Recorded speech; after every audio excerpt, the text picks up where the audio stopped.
Pemirsa, akibat Iran memblokir Selat Hormuz, untuk sementara waktu Indonesia tidak akan mengimpor migas dari Timur Tengah. BBM kita sudah sejak lama hanya maksimal di 25 hari. Maksimal. Sehingga cadangan nasional kita itu minimal 20-23 hari. Sekarang BBM kita itu sudah 23 hari. Jadi sudah di atas standar minimal cadangan nasional yang sebagaimana lazimnya.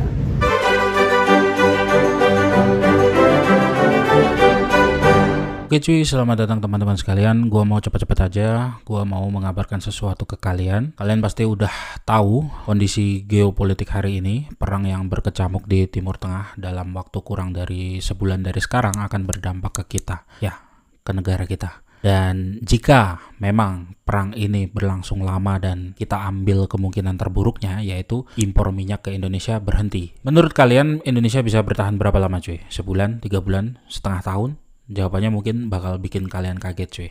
Karena cadangan BBM Indonesia menurut keterangan dari Bahlil saat ini cuma tersisa sekitar 23 hari saja. Artinya kalau jalur impor terganggu lebih dari 3 minggu, negara dengan 270 juta penduduk ini bisa mulai mengalami krisis energi. Motor susah isi bensin, logistik terganggu, dan barang-barang akan naik. Dan pertanyaannya bukan cuma apa itu mungkin terjadi, tapi apa yang sebenarnya akan terjadi kalau itu benar-benar terjadi. Nah, di video cepat-cepat ini kita bakal bahas kenapa cadangan energi kita menipis atau tipis atau kecil gitu ya. Apa dampaknya kalau krisis terjadi dan apakah Indonesia benar-benar siap menghadapi situasi seperti ini.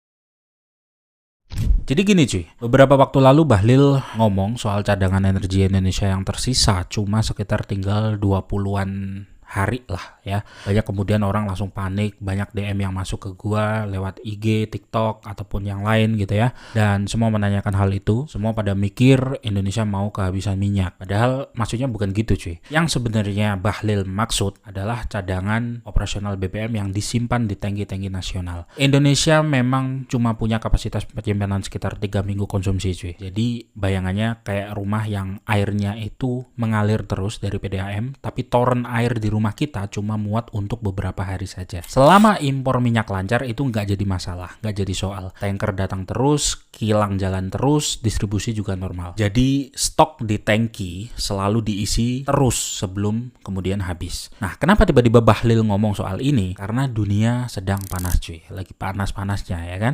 Salah satu titik paling sensitif di planet ini sekarang ada di kawasan yang sering kita sebut sebagai Timur Tengah. Ya, daerah sana juga sedang berkecamuk gitu loh, terutama perang yang melibatkan Iran dan Israel. Kalau eskalasi perang di sana membesar, ada satu jalur laut yang bisa jadi masalah besar bagi energi dunia, yaitu Selat Hormuz cuy, yang dimana sekitar 1/5 minyak dunia lewat jalur tersebut setiap harinya. Banyak tanker yang bawa minyak dari negara-negara Teluk menuju Asia, termasuk ke Indonesia. Kalau sampai jalur itu terganggu cuy, misalnya karena blokade militer atau serangan kapal, maka distribusi minyak dunia otomatis langsung kacau cuy. Lalu apa artinya buat Indonesia? Karena kita sekarang ini masih impor sebagian besar minyak yang salah satunya dari Timur Tengah cuy. Kalau jalur perdagangan global itu terganggu, suplai yang masuk ke negara kita juga bisa ikut tersendat. Bukan berarti langsung habis, tapi ritme pasokannya bisa kacau gitu loh. Nah, disitulah angka 20 hari ini jadi sangat penting cuy. Angka itu menunjukkan berapa lama kita bisa bertahan kalau pasukan tiba-tiba tersendat sebelum stok tangki mulai menipis. Makanya Bahlil sebenarnya lagi mengingatkan soal ketahanan energi kepada kita. Bukan nakut-nakutin, tapi menunjukkan realitas yang ada. Dibanding banyak negara lain, ruang nafas energi Indonesia memang relatif pendek cuy. Ibaratnya gini, ekonomi modern itu seperti mesin raksasa dan BBM itu adalah darahnya. Kalau aliran darah itu terganggu sedikit aja, efeknya bisa merambat kemana-mana. Transportasi, harga barang, logistik makanan, sampai industri. Jadi hubungan antara pernyataan Bahlil dan konflik Timur Tengah sebenarnya sederhana. Kalau wilayah yang memasok dan dilewati minyak dunia jadi nggak stabil, negara yang bergantung pada impor energi termasuk Indonesia harus mulai berpikir serius soal seberapa kuat sistem energinya menghadapi guncangan global hari ini. Cadangan energi Indonesia kelihatan tipis atau kecil bukan karena minyaknya nggak ada sama sekali cuy, bukan. Tapi karena cara sistem energi kita dibangun sejak lama emang nggak didesain buat menyimpan banyak stok. Storage-nya memang kecil. Ada beberapa alasan utama kenapa bisa gitu. Pertama, Indonesia terlalu lama nyaman dengan sistem pasokan berjalan. Maksudnya gini cuy, selama puluhan tahun kita terbiasa impor minyak terus-menerus. Tanker datang, minyak dibongkar, diproses, atau langsung didistribusikan. Jadi negara kita nggak pernah merasa perlu bikin storage raksasa seperti negara lain. Ambil contoh Jepang, yang mana hari ini pemerintahan mereka menyatakan sisa kapasitas cadangan energi mereka masih cukup untuk 254 hari ke depan kalaupun tak mendapat pasokan atau pasokan minyak lagi terganggu. Nah, negara kita ibaratnya kayak warung yang setiap hari harus ada tukang sayur keliling yang datang cuy. Karena pasokan selalu datang, pemilik warung nggak pernah bikin gudang besar untuk menunjang ketersediaan stok. Masalahnya, sistem kayak gini tuh sangat bergantung sama stabilitas dunia cuy. Begitu ada gangguan global seperti sekarang, barulah kelihatan rapuhnya. Yang kedua, negara yang punya cadangan 90 hari biasanya punya strategic petroleum reserve, artinya tangki bawah tanah raksasa atau gudang minyak yang bisa menyimpan puluhan juta barrel minyak. Contoh ekstrimnya ada di Amerika. Lewat program Strategic Petroleum Reserve milik pemerintah mereka menyimpan ratusan juta barrel minyak sebagai cadangan darurat untuk menghadapi situasi seperti sekarang. Indonesia sebenarnya belum punya cuy sistem cadangan strategis sebesar itu. Yang ada sekarang lebih banyak stok operasional Pertamina, bukan stok perang ataupun stok krisis. Yang ketiga, konsumsi energi kita sekarang naik jauh lebih cepat daripada produksinya cuy. Dulu Indonesia di zaman Soeharto pernah jadi eksportir minyak dan bahkan anggota OPEC. Apa itu OPEC? Kalian browsing sendiri lah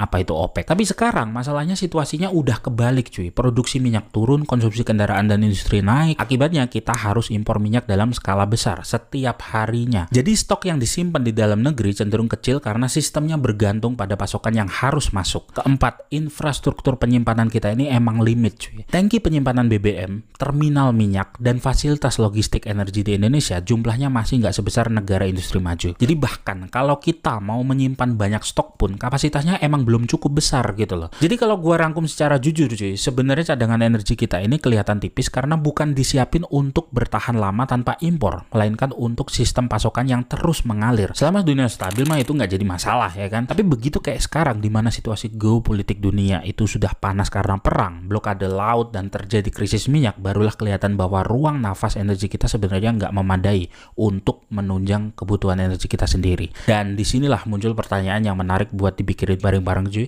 Di dunia yang makin nggak stabil kayak sekarang, apakah modal penyimpanan energi kayak gini masih cukup aman untuk negara sebesar Indonesia?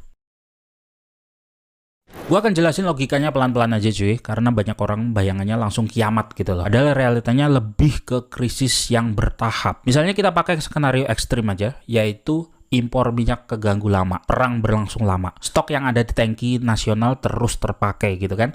Dan setelah sekitar 3 minggu stok mulai menipis, hal pertama yang biasanya terjadi itu pemerintah langsung membatasi penggunaan BBM. Negara nggak akan nunggu sampai habis total. Sebelum sampai ke titik itu, distribusi pasti udah diatur, udah di stop. Prioritas utamanya biasanya ke militer dan keamanan, pembangkit listrik, transportasi logistik makanan, dan sektor penting yang berhubungan dengan negara. Artinya siapa yang paling cepat kena atau terdampak dari situasi ini? Masyarakat umum dan kendaraan pribadi. SPBU bisa mulai membatasi pembelian, bahkan bukan mustahil muncul sistem seperti jatah liter per kendaraan, pembelian pakai kuota, dan sebuah keniscayaan adalah antrian panjang di SPBU. Itu udah pasti. Hal kedua yang langsung kerasa adalah logistik kacau. Sebagian besar barang di Indonesia bergerak lewat truk. Kalau solar mulai terbatas atau mahal, distribusi barang langsung keganggu. Efeknya bisa berantai gitu loh cuy, yaitu harga bahan pokok otomatis naik. Barang di beberapa daerah mulai langka dan ongkos kirim mulai melonjak. Sejarah dunia pernah menunjukkan pola ini cuy. Saat dunia kena oil krisis di tahun 73, banyak negara waktu itu sampai ngebatasin penggunaan mobil karena minyak langka. Hal ketiga yang biasanya kena adalah industri dan ekonomi. Banyak pabrik bergantung pada transportasi BBM, mesin berbasis diesel, dan distribusi logistik. Kalau energi mahal atau terbatas, sebagian industri bisa memperlambat produksi. Itu artinya ekonomi bisa ikut melambat cuy. Hal keempat yang sering orang lupa adalah psikologi publik. Begitu masyarakat kita dengar kata krisis energi, biasanya yang terjadi adalah panic buying. Orang kemudian buru-buru isi bensin ke SPBU, nyetok barang, dan banyak yang nggak sadar itu justru mempercepat kekacauan distribusi. Padahal yang sering kali terjadi, masalah awalnya cuma gangguan pasokan, bukan bener-bener habis gitu. Tapi gua rasa gua perlu jujur juga di satu hal yang penting cuy. Krisis energi itu nggak selalu berarti negara langsung lumpuh lumpuh total gitu loh. Negara kita masih punya beberapa penyangga, ada listrik yang berasal dari batu bara, ada biodiesel dari sawit, dan masih banyak produksi minyak domestik walaupun itu skalanya kecil. Jadi yang lebih realistis terjadi bukan negara mati, tapi ekonomi terguncang dan kehidupan sehari-hari jadi jauh lebih sulit, jauh lebih mahal dari yang sekarang. Bang, sekarang aja indeks ekonomi rasanya udah kayak mau mati gitu loh. Mau lebih sulit kayak gimana nantinya? Cuy, yang perlu kita sadari, kita ini sedang hidup di end period of earth. Kita hidup di akhir zaman. Mana ada hidup makin mudah. Ente kadang-kadang ente. Ibarat tubuh manusia, energi itu seperti darah cuy. Kalau alirannya keganggu, organ-organ masih bisa kerja, tapi seluruh sistem mulai melemah. Dan itulah yang sebenarnya ditakutkan dari krisis energi ini. Bukan habisnya minyak dalam sehari, tapi efek domino yang pelan-pelan mengguncang seluruh sistem negara.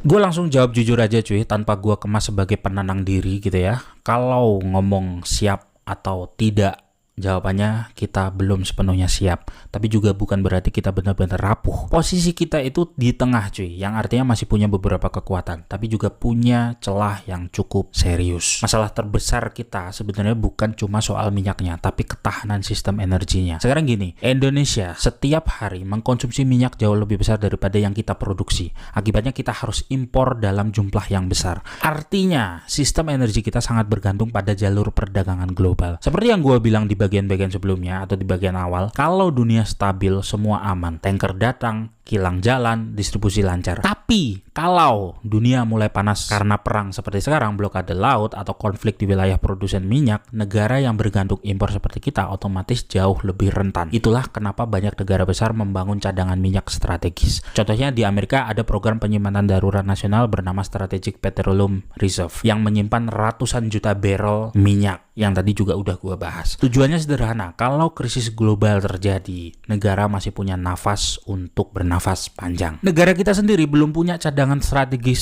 sebesar itu cuy masalahnya. Yang kita punya lebih banyak stok operasional untuk distribusi harian, bukan stok untuk bertahan berbulan-bulan dalam keadaan krisis. Tapi Indonesia juga punya beberapa hal yang membuat kita nggak sepenuhnya lemah gitu loh. Pertama, listrik kita sebagian besar berasal dari batu bara. Jadi kalau krisis minyak terjadi, listrik nasional kemungkinan besar masih tetap jalan, masih aman. Kedua, Indonesia masih punya biodiesel dari sawit yang cukup besar. Program pencampuran biodiesel ke solar sebenarnya salah satu cara pemerintah untuk mengurangi ketergantungan kita pada impor minyak. Yang ketiga, kita masih punya produksi minyak domestik walaupun nggak sebesar dulu. Jadi kalau krisis energi global benar-benar terjadi, Indonesia mungkin nggak langsung lumpuh cuy, tapi kita tetap bisa mengalami guncangan ekonomi yang cukup keras, terutama di sektor transportasi dan logistik. Lalu apa yang harus kita lakukan bang? Ada beberapa hal yang sebenarnya udah mulai dibicarakan dan emang logis untuk dilakukan cuy. Yang pertama adalah memperbesar cadangan energi nasional. Negara dengan populasi sebesar Indonesia idealnya punya cadangan minyak minimal untuk beberapa bulan, bukan cuma beberapa minggu gitu loh. Yang kedua adalah memperkuat produksi energi dalam negeri, entah itu lewat eksplorasi minyak baru, peningkatan produksi gas, atau mempercepat energi alternatif. Yang ketiga adalah diversifikasi energi. Artinya jangan terlalu bergantung pada satu sumber energi aja. Semakin beragam sumber energi sebuah negara, semakin tahan dia menghadapi krisis global. Jadi kalau pemimpinnya ngomongin tentang diversifikasi energi, nggak usah nyinyir dan bacot politis cuma karena kalian itu nggak milih doi. Dan yang terakhir sebenarnya yang paling penting adalah perencanaan jangka panjang. Energi itu fondasi ekonomi modern cuy. Tanpa energi yang stabil, industri, transportasi, dan bahkan harga makanan bisa ikut terguncang gitu loh. Jadi kalau ditanya apakah Indonesia siap menghadapi krisis energi besar, jawabannya mungkin kita belum dalam posisi paling aman. Tapi juga masih punya banyak waktu untuk memperkuat sistemnya sebelum krisis benar-benar datang. Karena dalam dunia modern energi itu seperti oksigen bagi sebuah negara cuy.